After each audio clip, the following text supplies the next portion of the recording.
And hello once again. I'm gonna screw this up. Oh my god. Hello once again to Nerve Check, your best Yay. the war channel listened to by tens of viewers. And tonight I'm your host, Ray Shields, and I'm Boo. here with the looks, Ben, who No, is no, I definitely this is why you guys are the brains and the looks, and I am just me. uh, Because I'm the nobody in this trio, and we're all sure about that. wait, Speaking of being the, the the, nobody, the, nope. the best Canadian player, because you've won that many a time. It was on the Mantic website. I should still thanks to John because he was the only one to put in any of the tournament scores. So yes, haha, I have been number one in Canada once. So that being said, we are here to discuss Ray, who has just gotten back from Vanguard, and myself, who is on his way to a tournament down in Harlequin Games in Buffalo, New York. But So first, first, I think we should do a quick shout out. Harlequin Games this weekend. Show up at 9:30, play games, have 10, fun. yeah, Yeah, dice start at 10. Do not time out like I did. more on that in just a moment. So this past weekend, I went down to Vanguard GT. First, a special thanks to Mike Adkins and Robin for hosting what, in my mind, is my favorite GT of the season. The tables are absolutely brutal to play at. Like you're playing masters level opponents at all your matches. But then the scene, both before the games, after the games, in between the games, is the most fun that I've had, most social, most fun, most relaxed setting that I've been to at any GT. Having everything at the house so you don't leave the house, having all the food catered. Um, Mike took excellent care of us. Robbins took excellent care of us. They've done it every year since 2018. I'm not thankful enough, and in my mind, it is the must attend event of the season. Well, maybe one day I'll get lucky enough to see said event at some point in time. But I mean, we're lucky that you get to go. Would you get to tell us what it's all about and regale us with the many many So stories of your games? So Ben rightly criticized the fact that I didn't put out my pre-Vanguard episode that we did before this. And the reason why is because my army wasn't painted. I hadn't finished my gargoyles. I hadn't finished basing. I had no idea how I was going to pack an army for a flight because the last time I had to fly with an army was 2018-ish. And that was with my rats. And I had bought a custom case for rats. So in the last 7 years, I've never flown with an army to a GT. And I was busy up until about 1 a.m. on the Friday morning trying to figure out how to make that work. So needless to say, I got my Forces of Abyss packed in the army. A little bit nervous about crossing the border into the US with all the latest issues, but it went without a hitch. Um, got down there. Alex Chavez picked me up from the airport. Thanks to him, drove me down to Mike's. And as Alex said, I'll feel a lot better as soon as we have a beer in our hands. We shown up. We went immediately down, grabbed a beer, went up and said hello to everyone. And that's how the day started at 4 o'clock. Not even say hello first. How Canadian are you? Like what the Well, hell? I'm saying I think we said hello, but it was like the quickest hello ever, beer, and then up and say hello properly because I'm saying this with wine in my hand. I showed up with a bottle of rye and a bottle of maple liqueur, so I had supper and breakfast looked after as well. Jesus Christ. And I think that was the end of my sobriety for the entire weekend. One of the neat things this year was as everyone showed up, and you can imagine how it goes, you got introduced to the crowd. So it'd be like Ray Shields from Canada, introducing Ray Shields from Canada, and everyone would cheer. Or introducing Alex from Washington, D.C., and everyone would cheer. And that's the way it went for 40 people. Like it was an impromptu thing done by Sean. It was super cool because you know all these people. And so everyone's showing up, like Ed Fisk coming in from Baltimore, and everyone cheers. It should have been current master Well, Ed it might Fisk. have been. Somebody probably has a recording of this somewhere, but everyone, like all 40 people, got it introduced. It was super cool. Um, very silly, but like we're playing with toy soldiers, so we might as well be silly. Exactly. So sometime in the evening, Chet shows up and he's like, "Is anyone up for a practice game?" And Chet and I played at Nerdhammer. He was my game 5 opponent. We got a draw. And I was like, I should probably get a game in with my army before I go into the tournament. Like just practice game, just one. So he and I set it up at 9 o'clock at night. And I'm like, we're gonna play control because that's what we played last time, and we're gonna have a go at it. And there was a club mate of his who came down and got the extra ticket. And he was like, it was fun to see Chet sweat because we ended up in a draw. And it was a draw because it ended on turn 6. Because if it went to turn 7, he was going to lose. So we ended up drawing in control 3-3. Great match. Love playing against him.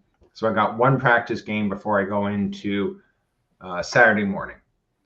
I think I was only up until about 1:30, 2 o'clock drinking that night. So Saturday morning comes, get up, have breakfast. Everything is lovely. Go downstairs and I'm playing Joe, the Silver Fox. And Ben has commented on this channel hundreds of times. And to his face. And to his face that if he ever played Joe, he would clock out because he'd be so busy staring at his hair. Because he is a fine gentleman as a person and with great hair.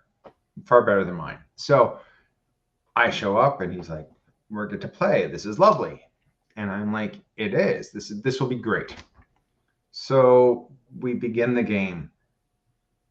And for whatever reason, by turn 4, I clock out. And their rule is you can finish the turn. So I look over, I'm like, how in the hell did I clock out? But I clocked out on turn 4. And so Joe has turn 5 and turn 6 to try to beat me. And fortunately, I had killed enough of his army so that he wasn't able to beat me, and I got a 4-3 victory. If there was a turn 7, I think it would have been a draw or minor loss to me. Definitely at least a draw. But yeah, because he was playing dwarfs and I killed everything on the one half of the board with the objectives. It took him that long to come over to like contest. And I had killed most of his army. So I guess that's one of the ways that even if you clock out, if you kill the person's army, then it's fine. But like I didn't know what I was doing. Forces of Abyss, rolling 30 dice at a time and trying to dice control. Because I had one combat where I had 105 dice in the combat. I had a horde in the flank, horde in the front, and additional support. And so when you're rolling that many dice, it just takes time. So that was a lesson that I learned over the course of the matches was I probably need to have like buckets of 30 dice to roll just to get the games done on time. But it was a solid first match. Joe was great. I will happily play him again in the future. It was a good matchup, and it let me know that my army did have the power to burst through a defense 6 line. So at the end of that, I was about the midpoint, upper mid, but I wasn't in the top 4 tables. So I wasn't in the top 8 places. And game 2, I got to play Joe Ferry. And it was my first time playing Joe Ferry with his Trident Realm. And Ben and I both play Trident Realm. Yes, we do. And so I'm looking at Joe's list, and I'm like, Joe, I have no idea what your list does. And to be fair, Joe has been very successful in the Mid-Atlantic with that list because it's so abnormal that no one sees it, that no one knows what the hell it does. So this is the all frogs list, correct? Yeah, the dual dam busters, the frogs with shooting, the frog formation, like yeah. And what I did, so against Joe, I did I'm going to sweep your left flank, push you in, and deal with everything from left to right. And I got stuck about midway through the center when I timed out.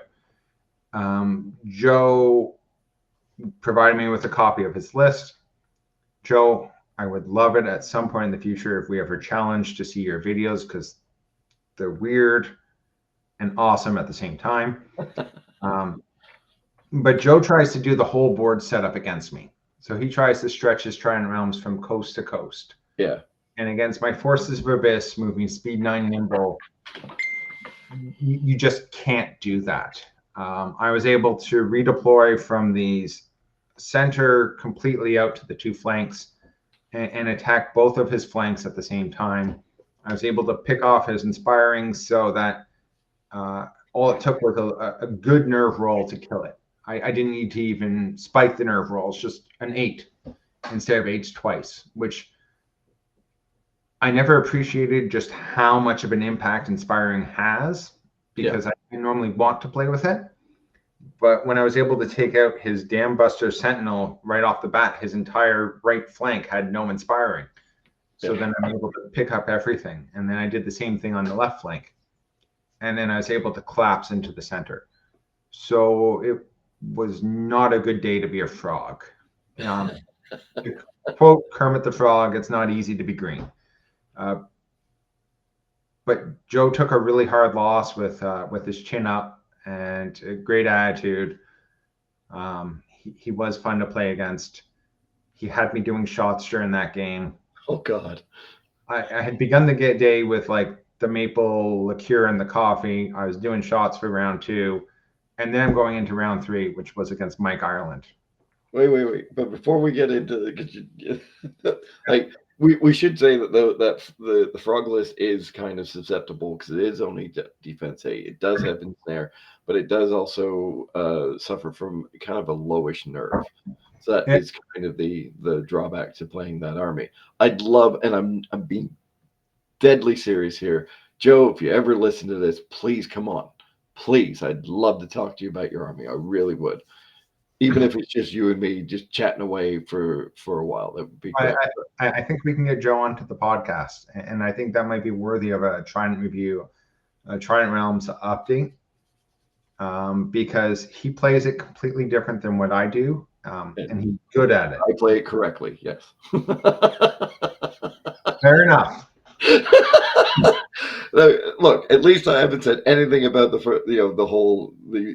first Joe, and I could have gone on for about 3 hours of that. So. Well, the first Joe did go on for 3 hours, and I timed out because of it. Look, this is what happens when you get the song "Hungry Eyes" stuck in your head. That's all I'm going to say about that. And I think I ran my clock down in the game against Joe, but again, if you kill your opponent, it doesn't matter. So how? Just out of curiosity, how far down? Would you remember how far down your clock was on this one? Oh, I ran it out. Oh, really? Oh, okay. But this was turn 6, and that didn't matter. Yeah, turn 6, and he was wiped. So, okay. Like I was within the last 30 seconds on my last roll. Yeah. Then I go against Mike Ireland, and what I saw was in the Mid-Atlantic, there are 3 strong builds being developed, used right now. One build is heavy shooting. One build is an Alpha Strike build, whether it's Green Lady, Forces of Abyss, etc. Yeah.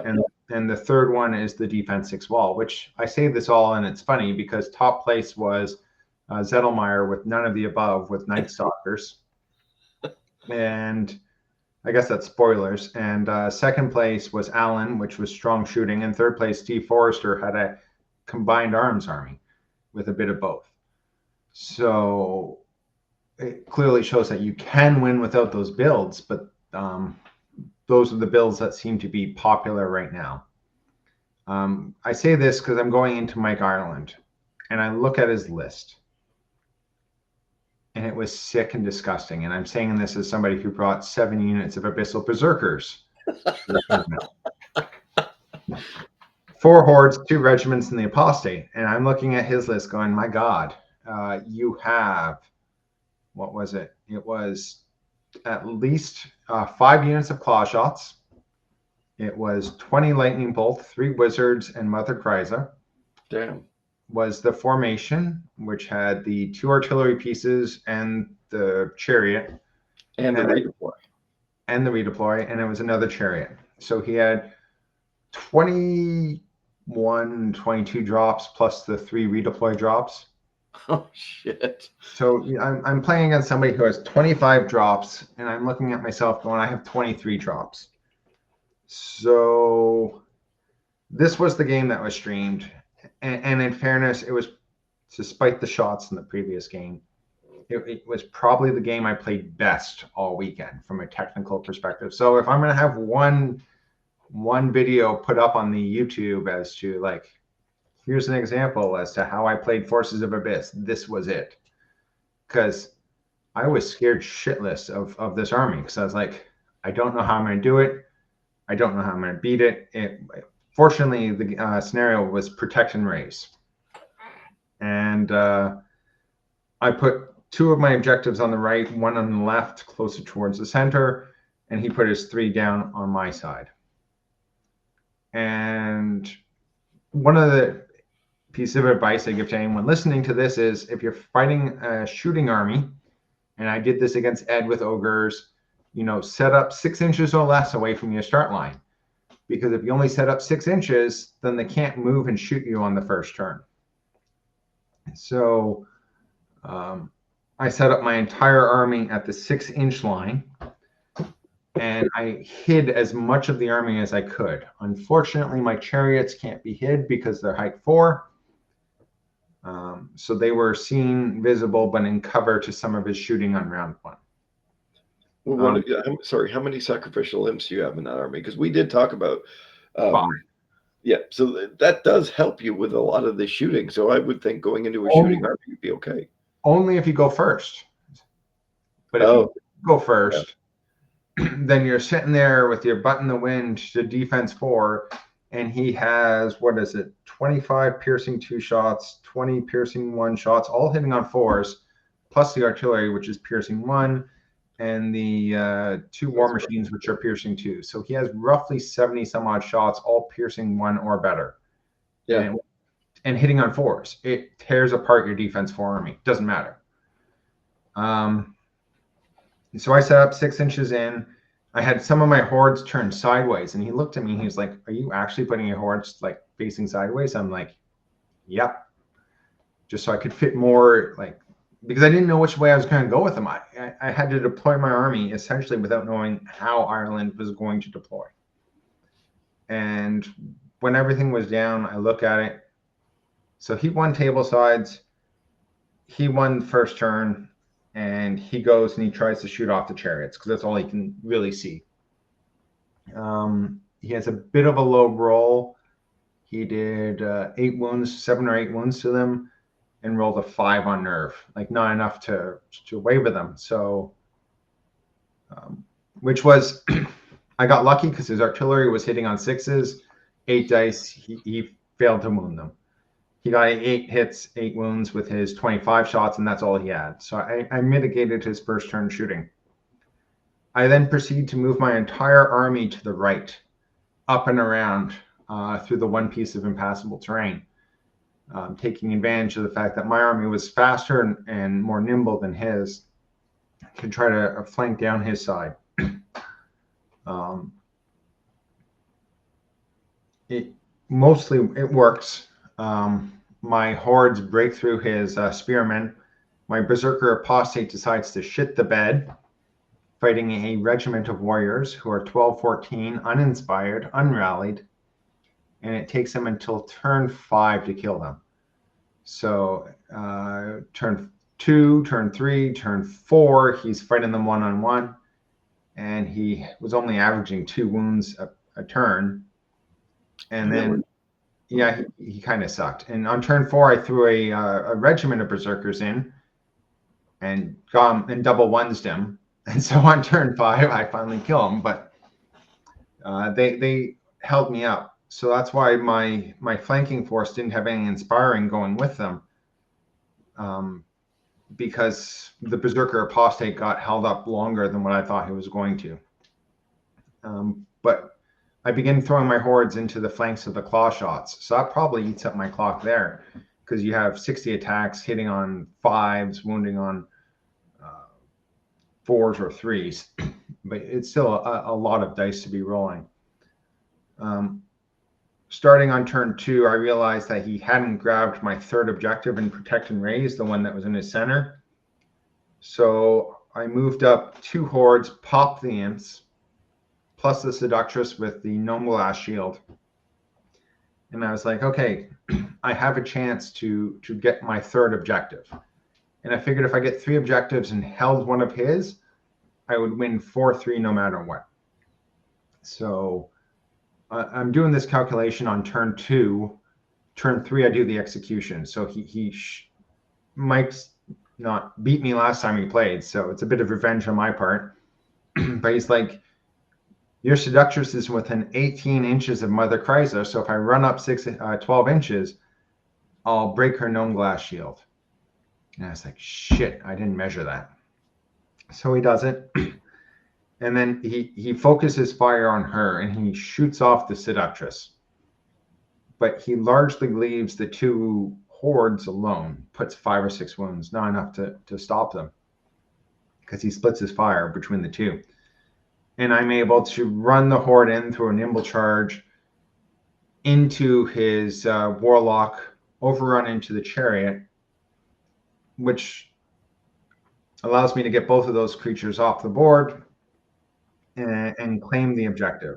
And once I do that on turn 3, I know I've won, because I have my 3 protect and raise that I've taken off the board. I'm holding one of his, and even if he gets the center, I've still won 4-3. So for the rest of that game, if anyone watches it, turn 3 is when I've done the calculation that for turn 4, 5, and 6, I've won the game. It's a question as to whether or not I'm going to win 4-3 or 5-2. And that was my headspace going into it. Again, I timed out on turn 6. I had won the game 5-2 at that point.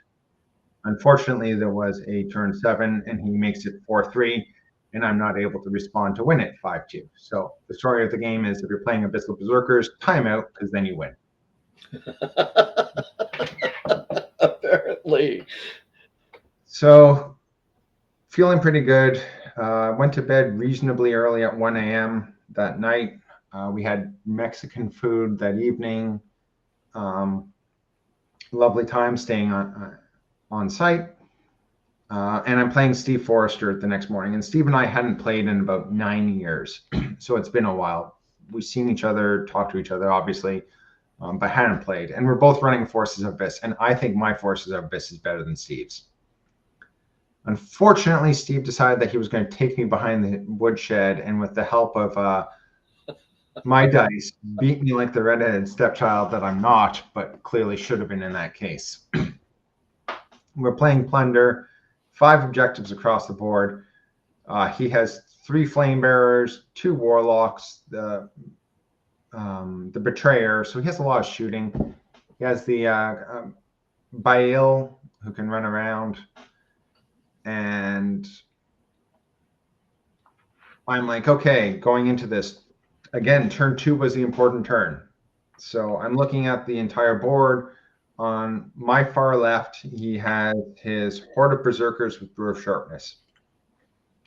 He had shot off my Abyssal regiment, lower Abyssals, but that's fine. He should be able to shoot them off. And so I had the regiment, and the Warlock, and the Horde there. And then on the right-hand side, I'm like, okay, I need to force a fight. So I move up on the hill. I put my gargoyles in front of one of my hordes. I scorched earth his horde that was in the woods with J-boots.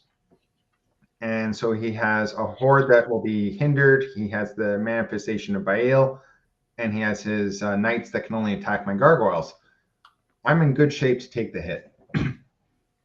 So he does what he does. He hits me, and nothing of mine breaks except for the gargoyles. Great. My turn 2. I charge into left-hand flank. I go after his Tortured Souls, which are in front of his Berserkers. It's his chaff.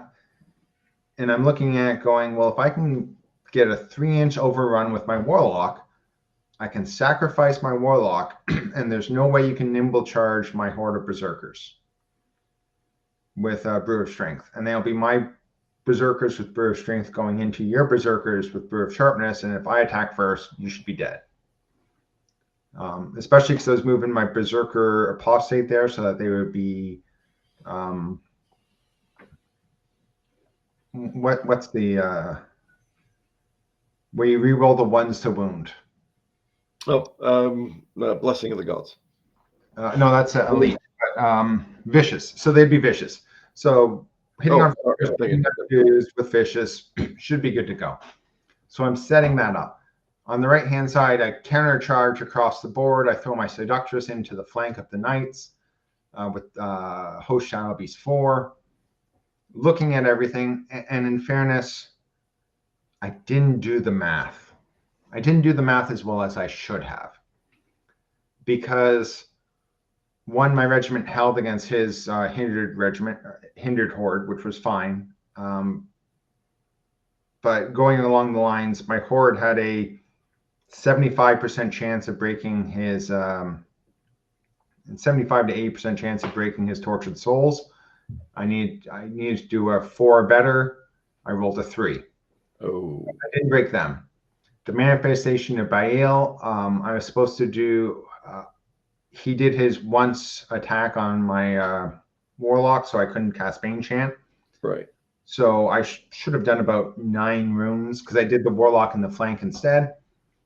I should have done 9 to 10 wounds to Baal, 6 or 7 twice. So like I said, I didn't do the math properly. 6 twice would have been about a 40% chance of success. Unfortunately, I did 4 wounds to Baal. Yeah. So I was looking to do 10. I did 4. Clearly, I didn't break Baal. And then the Horseman, Host Shadow Beast goes off, and I only do 4 wounds to the Bloody Horseman. Oh, so not overly surprising. I mean, that includes the horde to the front. Oh, that's bad. And to top it all off, on the other flank, where I need the 3-inch overrun to keep my other horde alive, I rolled 2. Well, that one, before you even started that, when you said I need a 3-inch over, I'm like, it's a terrible plan. So, needless to say, I didn't get anything across the entire board, like nothing. He does his counterattacks. Baal does another 6 wounds to my horde. So I'm just like, what the hell, man? Like, you've done 11 wounds to my horde in 2 turns of combat. They survived only thanks to the regeneration. He pops the Blood of the Old King on his knights, who on 3s and 3s, vicious and that, kill the horde in front of them in one go. Yeah, not shocking. But I was shocked by that because I was like, okay, you're going to do about 10 wounds. You're going to need 8 twice, but pop, there it goes. And then his horde with the +1 to hit sharpness goes in 3s and 3s on 30 dice. Well, I figured I was in trouble there. I was like, maybe I'll get a break because everything else has gone his way. And it's like, no, you're dead too. And I'm like, okay, well, none of this is good. So that was my turn 2, and I think I was completely tabled by turn 4, turn 5. Like, it was bad. I didn't make any points that game, and so I went from being in 3rd place or 4th place down to mid-tables again, where I got to play Chet. And so we had the first game, and here we are going in for game 5. He's running his Kingdoms of Men Speed 10 flyer list. I'm running mine. Excellent match. I took advantage of a moment of hesitation on his part to bring everything to the center. And we ended with a 3-3 draw because that's what we do. So ended up the tournament overall 8th or 9th spot. 3 wins, a draw, and a loss. The loss really hurt. One of my wins probably really hurt. Timed out in 3 of my games. It was great. And Alex drove me back to Washington, and I flew home. You wouldn't by any chance do you have your list in front of you there? I have my list, yeah. All right. Why don't we have a quick overview of your list here? So, because I know we talked about this in the Lost episode there, but I think it bears showing what you did here because, sure, you timed out. Okay, great, these things happen, but obviously the list was damn good. And I mean, we've been banging the drum on the fact that these berserkers are a problem, and yet you seem to have found a way to not make them a problem. What do you But mean by I not think making we a can take a quick problem? look at the list itself. There we go. Perfect. So here's the list. Lower Abyssal Regiment did what they do each and every game, their scenario. Gargoyles were just chaff for people with Mind Fog. So if you had Mind Fog or simple shooting, I don't think they survived a single game. 4 hordes of Berserkers, Brew of Strength, Drunken Ram, Fire Oil, and Sir Jesse's Boots of Striding. You would think Fire Oil would have been useful in my game against Steve, and they did hit, and they were one of the ones that failed to wound. So Fire Oil is out. It sucks. It's getting a new paint job because they need something to encourage them to not suck. I might actually use the 5 points to change Brew of Strength into Sharpness, because 30 attacks on 3s is scary, even to Ben's ensnare people. You know what? Even with ensnare. Yeah, same to you, buddy. The Seductress is the way that both myself, Alex, and Steve took her. I really do think this is the way you should be taking this character. She's great like this. Absolutely fantastic. She scares everyone because of Duelist. Combination of that plus Host Shadow Beast means that she could really go after the flyers and shut them down. She was even if she was killed early before she could do things, she was an MVP by the threat projection she does. Yeah. I stand by the Berserker Apostate. The Vicious Aura is absolutely critical when you're hitting on 4s. It's that method to kind of round out the combat and to balance off some of your abnormal dice. I normally used him well, but not always. Maybe with practice. Maybe I should play this game more than one practice game before a tournament. Maybe. The Abyssal Warlock with Conjurer's Staff. Scorched Earth was very useful. Bane Chant was useful. I liked the setup. And I did use the Firebolt. So I used every aspect of the Warlock. Very happy. And the Betrayer does the Betrayer. And then the formation with the Imp and the Chariot. The Chariot's hitting on 3s actually made a big difference compared to hitting on 4s. At Nerdhammer, they were under the old rules, hitting on 4s. But the change to 3s meant they were much more reliable to take out small units, to contribute to a fight, and to be useful in the field. So I was much more willing to have them up there as a second line to help me kill anything that I hadn't done or taken care of in the first wave. So that was the list. It is 13 drops, 25 unit strength, which puts me on the average for units and on the average for unit strength. I wasn't hitting anyone with 30. Like, I'm not competing with them, but it's a solid enough unit strength that I'm not feeling like I'm behind the 8 ball. Yeah. Unless I play somebody with 20 drops because they're goblins or Ratkin, apparently. So, like I said, there were a couple dwarf lists that had epic amounts of shooting as well, and some Sylvankin. So shooting is making a comeback, and it is. I saw a post on Fnatic saying, "How much shooting is it before it's a lot?" And one comment was 25. It's like, ha! I wish it was 25. But as soon as shooting gets above 50, that's when it begins getting sick. Yeah, I'm kind of in the same boat as you are. Anything over like pushing 60 shots and above, I think it's more of like a 5-unit thing. If you've got 5 different units, and that includes like a Master Hunter sort of thing, when you're able to take enough units to shoot at 1 or 2 sections of somebody else's army, that can automatically add up. I mean, I played against the Sylvankin army on Sunday, and I'll tell you, those shots, you don't think they're going to do a lot of damage, but boy, do they sometimes. So it's good to see the shooting meta come back. I know people are going to be really somebody saying that, but I always think that when you have something that reins in all those um, how do like the trash armies, things Yep. that you can just like wipe out really quick, then it allows the game to kind of circulate itself, in my opinion. But I mean, who the hell am I? I'm just some idiot on the internet. Well, and I don't disagree with you. I think shooting does play a valuable role.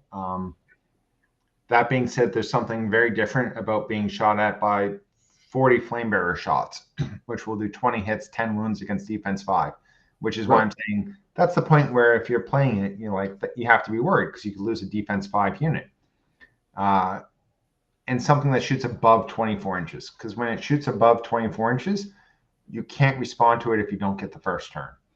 And whether it's dwarfs with 6 units of sharpshooters, the rats with 5 in the formation, when you begin to get to that level, it dictates your opponent's play both for setup and who gets first turn becomes the critical issue. Yeah, especially that 5 claw shots. That's a lot of claw shots. And, Maybe it's just and the dwarfs had 6 sharpshooter troops.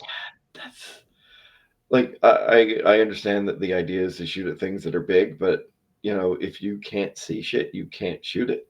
So I I don't know. I've never been good with those units, so maybe it's just my play style that stops me from making those things work. But I find that if you've got too many spots, you don't really have the open lanes. So Absolutely. So, learned a lot, had fun with the Army. I will not be using the Army in Ontario. That's all I can tell to the listeners who listen to us from Ontario. So when I go to Summer Smash on the 14th of June, you will not be seeing this list. that's right. We do have another one coming up. We've got it in Oshawa. It is Summer Smash. There's still three-ish tickets. Three or four tickets, yeah. Yeah, 3 or 4 tickets left. I believe we need to look as I've said before, we need to support the guys to come out to see us. So we've got to go out and see them. And I mean, let's hope we run into some people we haven't seen before. It'll be at a gaming convention. I'm sorry I don't have the stuff in front of me right now. No, and I might put up a poll as to which army should I bring to Summer Smash. Well, it's going to be orcs. So you ran something this weekend. Yes, I had a bunch of guys come up just for because with the Harlequin Games 2,600 points coming up this weekend.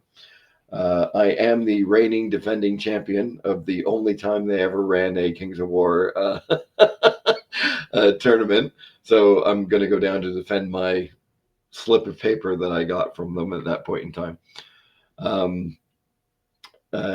Yeah, so I played Twilightkin. I played a very shooting army. There's a lot of Ravagers and skiffs and that sort of thing in the army. And of course, why take one Chrome when you can take as many as 3? So we'll see how this all comes to pass. It's the army that I've been taking to Black Knight and making people wish that I hadn't shown up, because it has.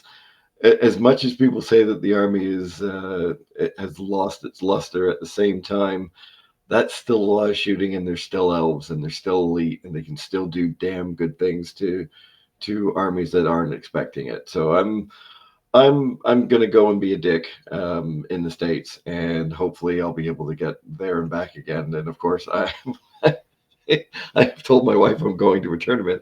I haven't told her I'm going to the States yet, so we'll see how that goes over. But we'll find out. No, it should be a good time. Ren and the Murder Garage guys from the Nickel City Kings section of the Murder Garage are running this tournament with Ren, Nick, and Justin. So I'm really looking forward to this. It's been a while since I've had a chance to get out and play. It's been a while since I had a chance to roll dice, so this weekend was really good. I had a chance to play Joel. He was playing a Silverkin army who shot the crap out of me, and thank God I had heal. Oh man, thank God I had heal. Actually, the game ended it was probably kind of, if we played the blackjack, which we're not playing blackjack for this tournament.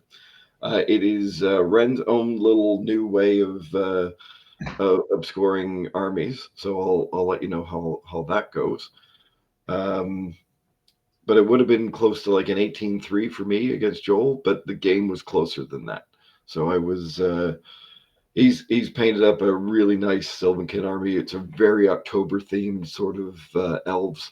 Um, for those of you that know War Machine, it's a very Legion heavy army. So it looks fantastic. I can't wait to see that at Summer Smash again, completed and ready to go and all the rest of that. But yeah, that will be me this coming weekend, which you unfortunately cannot make. I think there's only 4 of us going down. Well, 2 weekends in a row would get me in a lot of trouble. That would break my once a month allowed out of the house. So Yeah. Well, I'm gonna have to make you break that at some point in time so you can come out and get a couple of practice games in against me. So I gotta shore myself back up again here. This is I'm feeling a little under practiced. So hopefully I can start getting back into the practice. we'll come up with something over this month. But the Abyss Army, which we have a review up somewhere in this on this podcast somewhere. Is there? You were saying that you were going to drop something out and put something in. Was there any So links now? Or? if I'm going down to play in the Mid Atlantic, I'm going to drop one of the fire oils to give the other regiment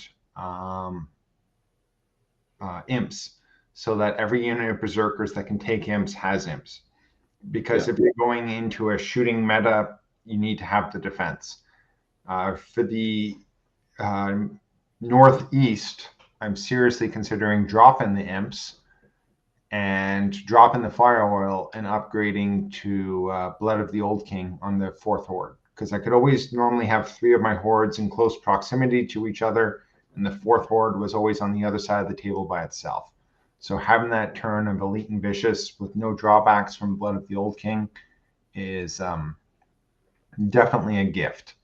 So I think I need to learn how to make better use of the gargoyles. This weekend was my first time that I've ever used them, but they are a useful piece to have. So Keith Conroy was right.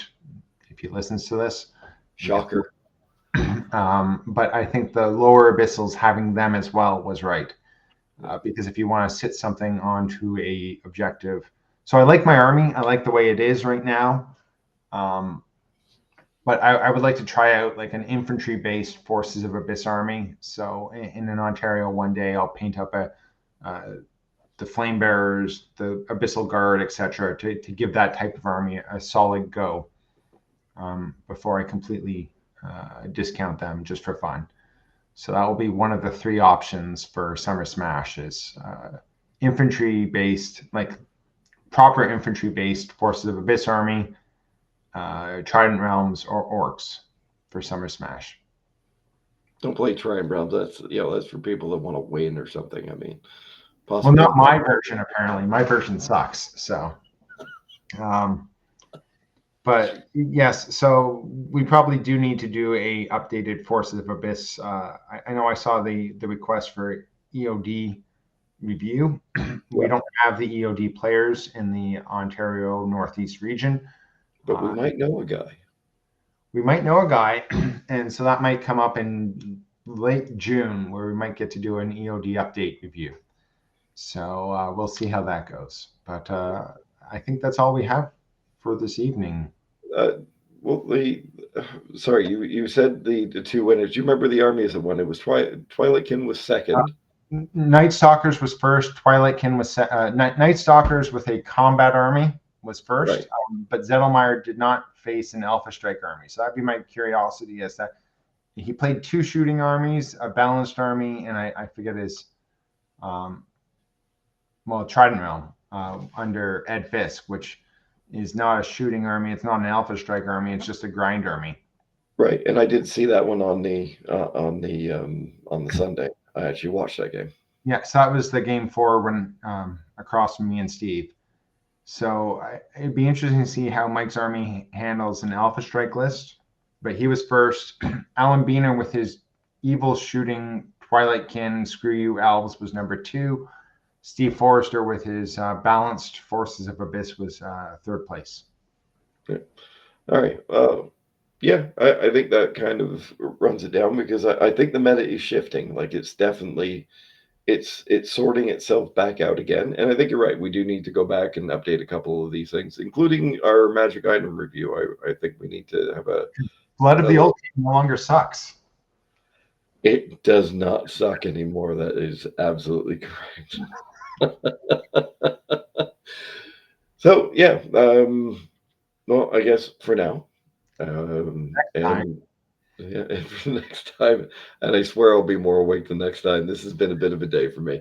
So thank you all for listening once again, and until next time, see y'all later, guys.